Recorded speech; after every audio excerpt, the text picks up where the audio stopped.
Welcome back, everybody. Today we're going to be taking a look at one of the Home Depot Halloween items I've received for the year so far. I've only received 2 of the items, one of which is my unwelcome sign here that came in, and our Moonlit magic prop here that we'll take a look at in a moment. I actually ordered several items from Home Depot this year. I got a grave digger, which I see just shipped finally. The Dean the Deathologist, who's a sort of bartender skeleton guy, a coffin, and the twin ghosts. None of those have shipped yet, so I'm a little leery, a little uneasy if those are actually going to ship for Halloween, because I've got sort of plan all built around them. But as some of you know, I am doing a vampire theme in my party area for Halloween. So this item that I did order, oddly enough, nobody seems to want except for a few of us, did actually come in relatively quickly. It was one of the things that shipped right away. We're going to take a look today at the Moonlit Magic Bat Silhouette prop.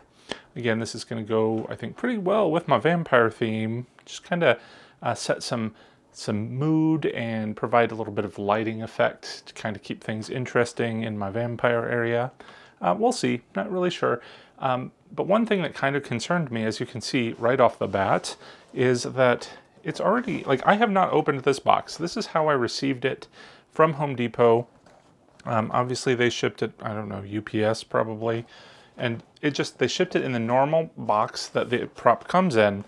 Doesn't seem like there is any sort of packing material inside, aside from a few little bits of bubble wrap, and it is just poked right through the box. And I know that I'm not alone, because I happen to see on a couple of Facebook groups that I'm in about Extreme Halloween and Home Depot Halloween and so forth.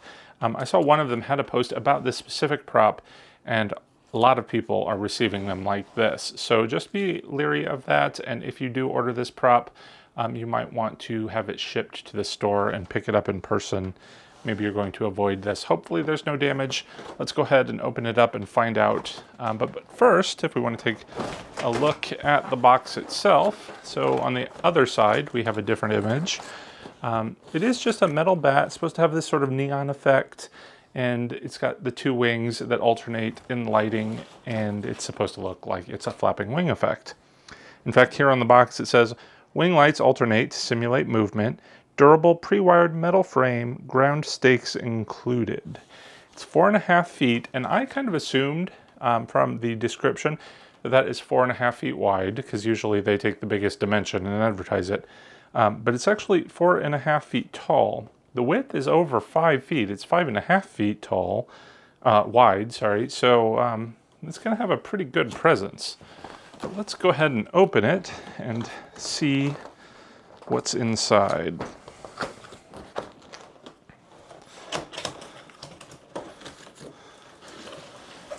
All right, here we go. We've got the metal pieces there and nothing else, literally nothing. Okay, so I think there is actually some instructions here. I see zip tied. So let's go ahead and open this.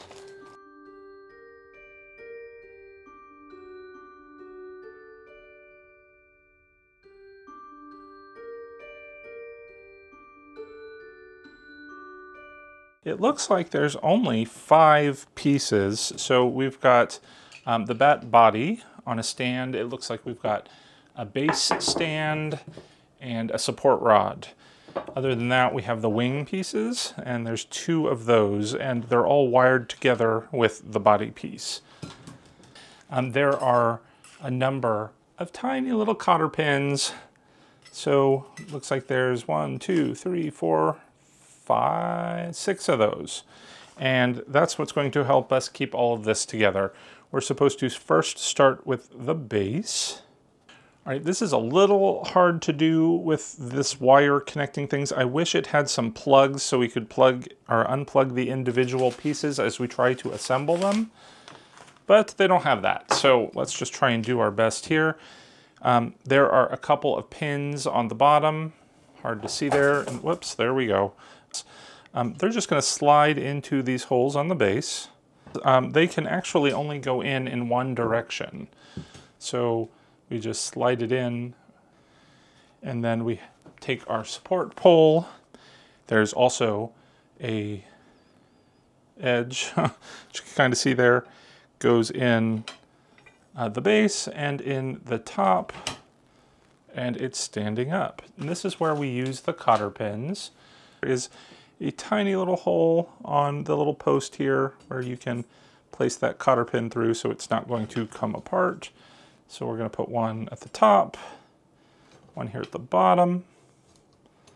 And this is also where I guess the zip ties come in. There are a couple of loopholes down here where we could put the zip tie through. That's just going to give it a little bit extra support, probably, to keep it together. But it seems to do fine at the moment without it, so I'm going to skip that step. There are apparently a couple of holes here and here, which again, you'll never see that in the video, I guess. And we have a couple of corresponding pins on the wings. Let's go ahead and slide those inside the holes. Okay, so we're going to take our other two cotter pins. Actually, I think there should be 4, perhaps. Are there 4? Maybe there's just 2. And we're going to put them again through these tiny little holes to keep this thing in place. All right, there we go. Step number 3 is to use more of the zip ties, I guess, to fasten the wings to the body. So I'm not sure why. Maybe these cotter pins were just not proving enough support and they added that. It feels very last minute, like it shouldn't be part of the prop. But never mind that, because it seems to be working, or it seems to be standing okay, at least inside for now. I'm gonna go ahead and undo the cord. So the cord itself looks like it's about 6 feet long, good length. Step number 4 was to use the ground stakes here that we can stake it down so it doesn't tip over. Again, we're not going to do that here inside, so the only thing left to do is plug it in and see what happens. All right, took a moment for it to turn on and made me a little bit nervous considering I was wondering if it was broken. It looks like all the lights are working, so thank goodness for that. There's a some sort of control box here, but you can't actually adjust anything, so it's probably just part of the mechanics or electronics. But that's it. I know it's a little hard to see in here. As soon as it gets a little bit darker, we're going to take it outside and take another look. Here we are at twilight, and I think you can really get a better sense of what this is going to look like on Halloween night. At first, I was a little concerned about how it would show up, and I thought maybe, you know, bringing it outside, maybe putting it against the garage door where it's a flat surface, you get a better effect. But I think actually the opposite is true. Keeping it with an indistinct background kind of helps it disguise the frame of the bat as the lights are blinking, and you don't see it quite as much as you would on a solid background where you would definitely see that outline just right in your face as you come up to it. So I'm really happy with the way that turned out. I'm also very happy with the size of it. I think it's really a focal point, being so large and so tall, and just the fact that it's got that beautiful purple color in the lighting. I always love purple in my Halloween displays. I think purple lights are fantastic for Halloween. I usually have them coming down my driveway. I have purple and orange lights. This year I might just keep them all purple and leave this at the end of the driveway as a focal point. I think that would just really draw the eye and kind of be very cohesive and very interesting. So overall, I'm super thrilled with it. I think it's a great design. I love the flapping. I love how the bat's just a little bit askew. And one great other thing is, you know, you can use the stand and have it sitting somewhere as well, but you could also just take the stand off. You could hang it on a wall. Although, like I said, I'm not going to do that, but you could if you wanted to. So you got some options. I think it's great, but I'm really curious to know what you think. So let me know in the comments below. And otherwise, you're going to have to wait and see what I do with it on Halloween. I can't wait to share that with you. Before we go, I did want to say thank you to all of our patrons who help support the channel. Your help is very much appreciated, and I thank you. So if you're interested in joining our Patreon Fright Club, you can do so through the link in the description below. We'll be doing lots more product reviews, store walkthroughs, DIYs, and more. So until next time, thanks for watching, everyone. Take care and happy haunting.